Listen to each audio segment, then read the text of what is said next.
What's going on, guys? Pastor Frederick here. Now listen, Mike Todd has been under a lot of criticism because of his Easter service play. It was blasphemous, it was sacrilegious, it was New Age symbolism all throughout the play, almost humanization of Satan and making Christ a woman, Satan is a woman. It was just a mess. It was bad. It was a bad look for the church. It was a bad look for a pastor. It was a bad look for the resurrection of Jesus Christ. Just was not a good look.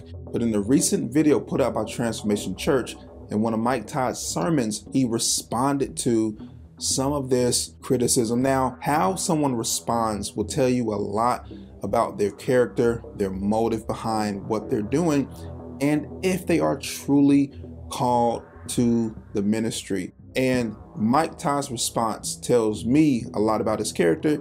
It should tell you a lot about his character as well. So let's just analyze it. Okay, if I'm hot just for 1 second real quick. The enemy has been trying to convince me for 2.5 weeks to vacate my spot and believe the lies of people who don't know me. Can I be honest, y'all? Can we humble, open, and transparent? I've had people tell me that I was a false prophet. I've had people tell me that I serve the devil. I've had people tell me that I'm not fit to be a father. So right out the gate, he's playing the victim. He's not accepting any accountability. He's acting as if he has been unjustly criticized for the things he's done in the past, specifically with that Easter play. Now, people in the Bible, like when you think about people in the Bible who were confronted, who were criticized, real men of God, they don't play the victim. When Paul confronted Peter for his hypocrisy, for hanging out with the Gentiles and acting as if they are brothers and sisters in Christ, but when the Jews came around, he distanced himself from the Gentiles. When Paul called him out for that, he didn't play the victim. He manned up and accepted responsibility. When he confronted David for his sin, he manned up and he repented of his sin. But when you think about victims who play the victim, devils, Lucifer plays the victim. Devils play the victim. They are not sincere.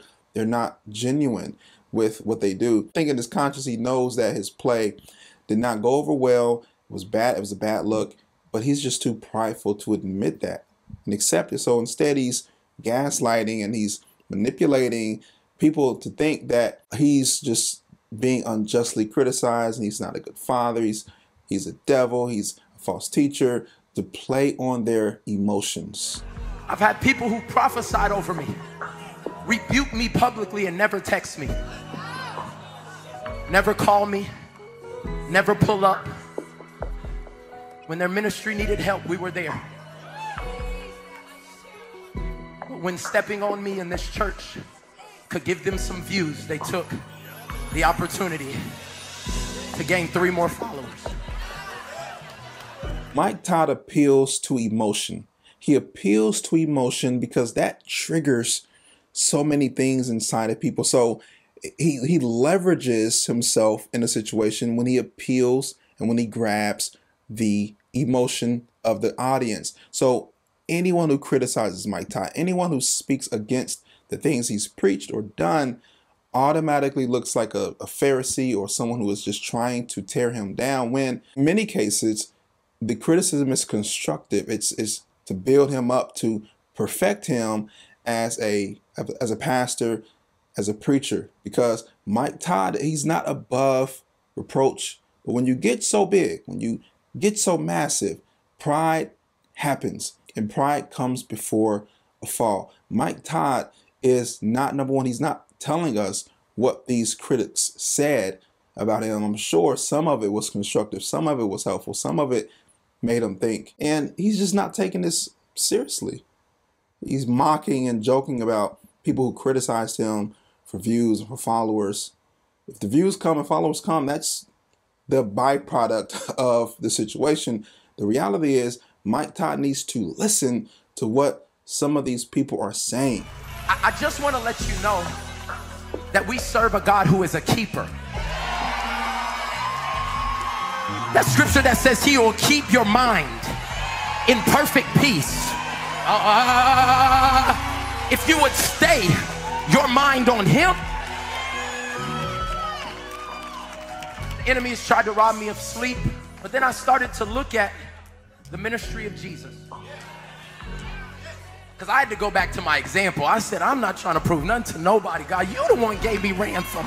I didn't want ransom. You did that. And I don't know anything demonic that got 629 people saved. I don't. If I had a penny for every time a Joel Osteen, a Rick Warren, a TD Jakes, a Creflo Dollar, a Mike Todd has tried to boast about how many people they get saved at these conferences and these videos, I would be very rich. 629 people got saved because of this.